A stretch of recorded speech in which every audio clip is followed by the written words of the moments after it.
I'll tell you a funny story. I grew up loving nibs, and somewhere along the line, my mom thought it was Twizzlers.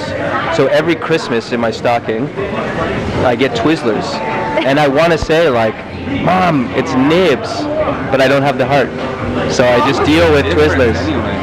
It's cherry versus strawberry. Actually, I thought it was just the texture. They would dance my window. You were so pensive.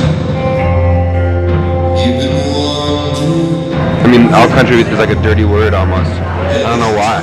I don't really know why. It's just because there's so many people that... Same reason that singer-songwriter is a dirty word. It doesn't have to be, you know. It's like Hans Van Zandt is a singer-songwriter, probably an all-country singer-songwriter. But Just straight up country. well, whatever. I mean, he's all-country in terms of like, he's outside of the new country movement, you know. That's the whole idea of all-country, really. The problem is you have like new alt-country, alt-new country. Yeah, good job to hear that. That sounds like you'd make a lot of money doing that. So, it sounds so bad you'd probably make some money. But I guess we just like to think of it, we come from a tradition of folk music and roots music. And Well, it depends if your goal is to get on the radio. I mean, you make what you want to make, what makes you happy, what feels natural. Is it more difficult to live as a folk rock band? Probably, Yeah, because absolutely. it's not as It's viable. not going to change what we do. I mean, we do what we love to do, and that's hopefully people will like it. My feet were resting and I laid my soul. Went out in search of animals whose blood you might believe. Now somebody's thrown a heaven wants so sky. Afraid we'll start a date. Found us in the night. folk is something that gets like passed down, you know, so it's like a traditional thing, and you pass it down and it changes and it adapts. And so what was once considered folk may not be folk now, but that's what's sort of pretty amazing about it. Not that we consider ourselves exactly folk, you know. I mean, there's a lot of purists who probably laugh at that, but For me, that whole folk thing is just like about the story of the song, where like the way it allows you to contextualize.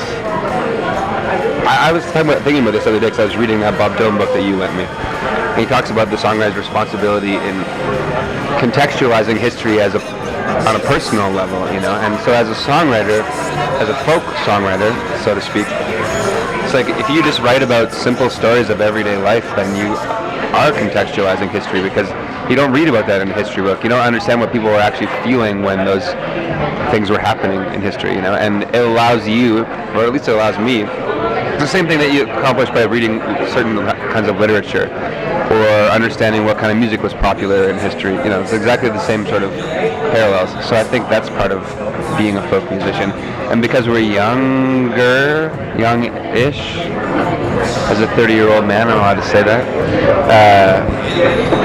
I mean, it just gives us a different viewpoint on what life is. That's all.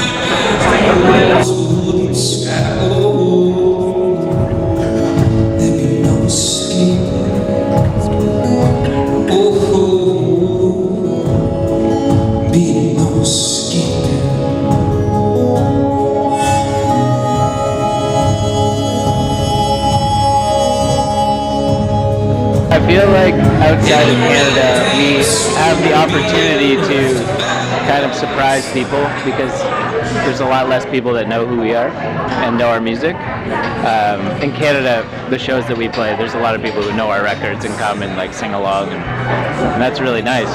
But it's also kind of an interesting opportunity to play to people who have no idea who you are, and, you know, that's, I don't know, that's a big difference.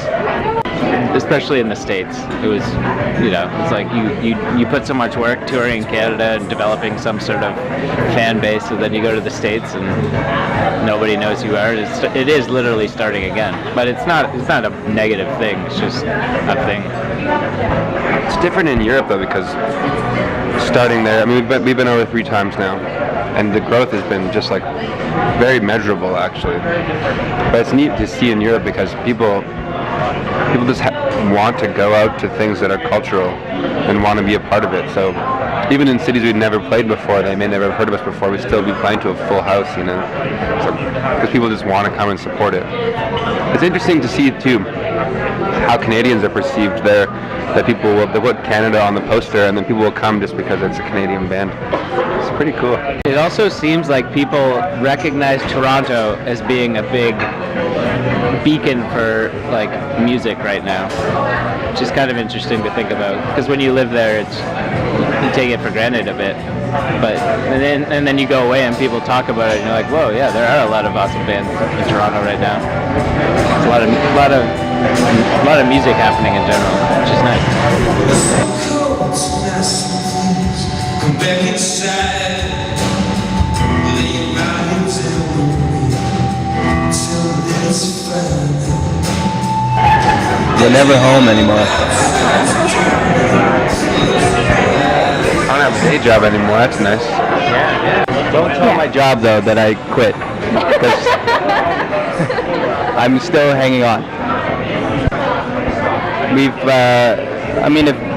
How we've changed, I think we've just committed to it, and we've toured a lot more, and we've been playing a lot more shows, and just we've given ourselves the opportunity to promote the record and just sort of see the world, and it's been a pretty amazing 5 years.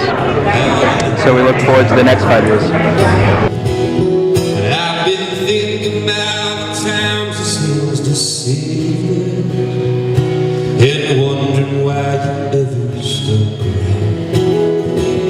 You were born a fake child of the though it sounds like you would sit in the ground.